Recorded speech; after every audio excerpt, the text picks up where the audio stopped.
Today I'm going to share 7 things to avoid as a new real estate agent. Stay tuned.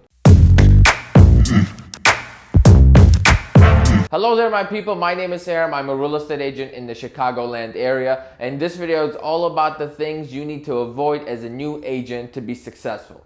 I assume most of my demographic is either new agents or young agents or both, right? So when you're getting into business, there's a lot of people telling you to do a lot of things. Well, today I'm going to tell you the things you should not be doing. That way you have a successful career and you can actually make some money and not waste time. Now, a disclaimer, these are all mistakes I personally made. That's why I feel like these are things if I had avoided, I would have had a more successful career earlier on. I've been in the business almost 3 years now. So let's dive into it. And there's 7 things, and they're not in any particular order because I honestly don't have that kind of time to sit down and arrange things. So we'll start with number 1. I got notes to my left, so that's where I'm looking at. Number 1 is procrastinating. This is a mistake I made definitely my first month in the business. I knew I wanted a cold call, but it took me 3 weeks to make that first call. I think it was 3 to 4 weeks to make that very first phone call. In between those first 3 weeks, I did absolutely nothing productive to help my business forward. I did all the bullshit you see other new agents do, which is get my business card, set up my Facebook page, get up my website up and running. Doesn't really matter, you have no clients, right? Get together an email list, etc., etc. All of it was garbage. I was making lists of lists that I need to do, etc. It's a waste of time, and if I had not procrastinated, I would have gotten a much better start to my career instead of having to waste 3 weeks of my life. Okay, so number 1, do not procrastinate. You get your license, don't waste any time getting to work. Get straight to work. Don't spend 17 years finding a brokerage. Just do it fast, get it done in a week, get to work, and start making calls or whatever you decide to build your business on, okay? Moving on to reason number 2, which is buying leads. One of the biggest mistakes you can make as a new real estate agent is buying leads from like Zillow or Realtor.com or signing up for a Facebook lead campaign, etc. Reason being is, as a new agent, I assume your funds are going to be kind of low, right? You don't have that excess amount of money to just be able to blow it on things that might not work. Reason number 2 that you don't want to be buying leads is you don't have the skill or the experience to actually work those leads and close those leads so you can actually make the money from them. So when Zillow calls you and says, hey, we'll give you 3 to 5 leads a month for $600 a month, which sounds great, but then you realize you have no idea how to schedule showings, how to write a contract, etc., etc. You have no experience, so there's no way you're going to be able to close these people, because the second you show them one house, they're going to say, have a nice day, right? So do not buy leads, save your money. Reason number 3 is doing too much. Oh my God, I made a huge mistake with this. You see, I didn't necessarily buy leads, but I knew that's a big mistake. But number 3 is a mistake I definitely made over and over again, and I finally cut that crap out. Doing too much, it could be in multiple ways. Doing too much could be you're involved in too many industries, right? You're selling cars, insurance, real estate. You're also a part-time delivery guy. I don't know, you name it. Like you fix chairs on the weekends, you flip stuff, etc. That's doing too much. That's version 1 of doing too much. Version number 2 of doing too much is actually in your business. And this is where I made my mistake. Whereas I'm doing Facebook ads, Instagram ads, I'm cold calling expireds, I'm cold calling circle prospects, I'm doing my sphere, I'm trying different markets. I'm trying a lot of things, but I'm not doubling down and actually going all in on one.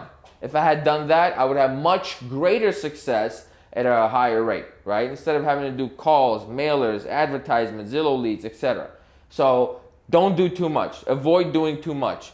Moving on to reason number 4, that's expensive coaching.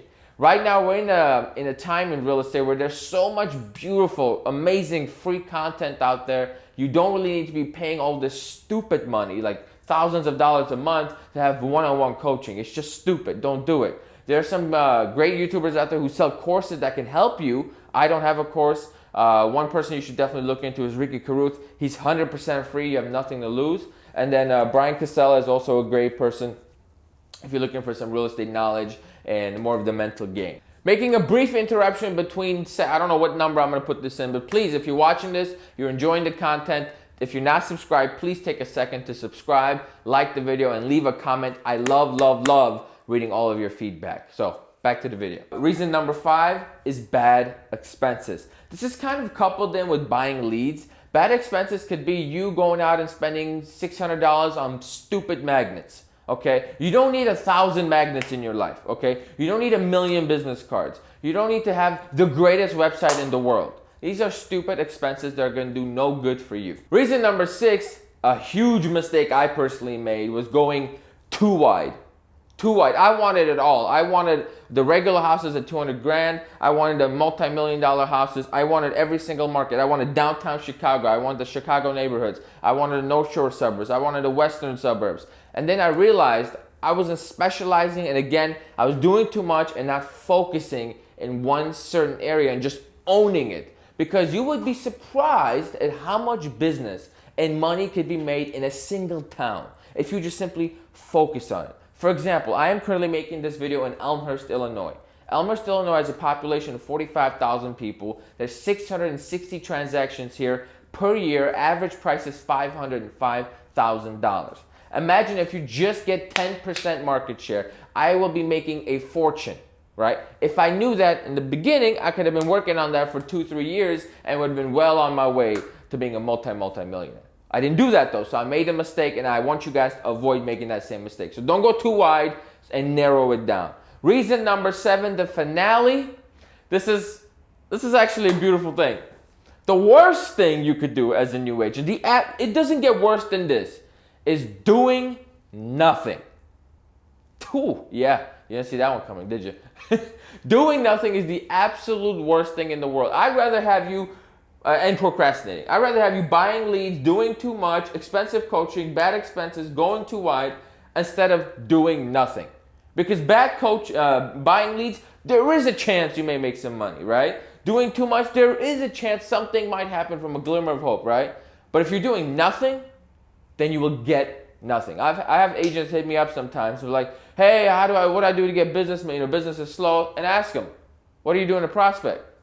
Oh, nothing. Hey, I think I figured it out.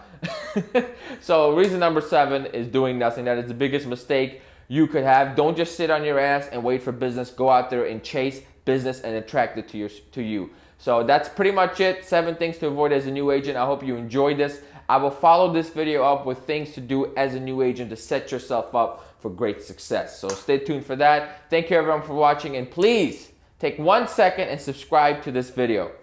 Take care.